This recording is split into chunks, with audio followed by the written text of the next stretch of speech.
Hi friends, welcome to Salem Padma சமையல். இன்றைக்கி நம்ம என்ன பார்க்க போகிறோன்னா இட்லி தோசைக்கெல்லாம் ஒரு தோதான கடலைப்பருப்பு சாம்பார் தான் பார்க்க போகிறோம்.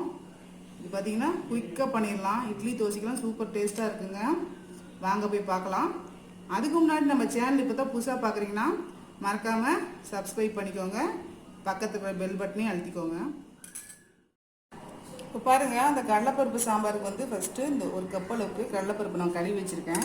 அதை வந்து குக்கரில் போட்டுக்கலாம். ஊற வைக்க தேவையில்லை, நம்ம அப்படியே கழுவி போட்டுக்கலாம் டைரெக்டாக. இந்த மாதிரி 4 மீடியம் சைஸ் தக்காளி, 4 பழுத்து தக்காளி எடுத்துக்கலாம், அது போட்டுக்கலாம்.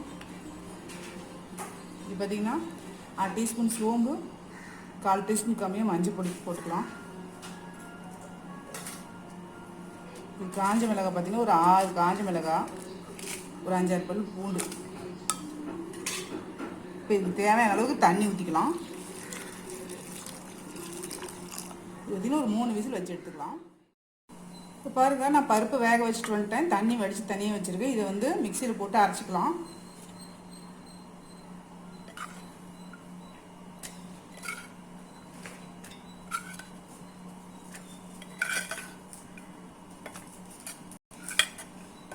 நான் போட்டேன், அரைச்சிட்டு வந்துடுறேன். இப்போ பாருங்கள், நான் ஒரு கடாய் வச்சுருக்கேன்.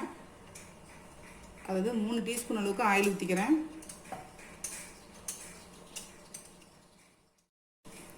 ஒரு 1/2 டீஸ்பூன் அளவுக்கு கடுகு போடுறேன்.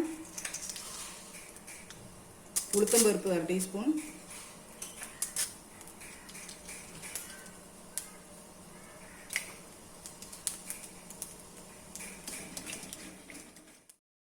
பெருங்காயம் கொஞ்சம் போடுறேன்.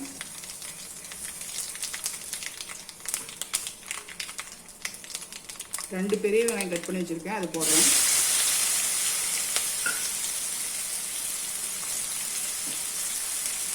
கருவேப்பிலை கொஞ்சம். இது நல்லா வதக்கிக்கலாம்.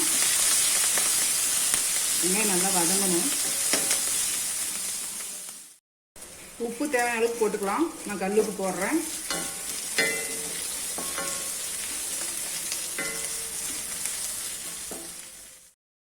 வெங்காயம் வதங்கிடுச்சு. நம்ம அரைச்ச இந்த பருப்பு பேஸ்ட்டை ஊற்றிக்கலாம்.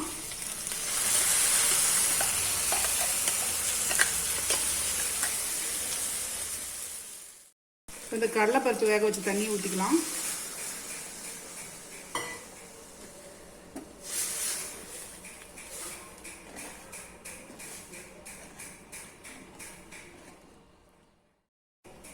தண்ணி தேவையான அளவுக்கு ஊற்றிக்கலாம்.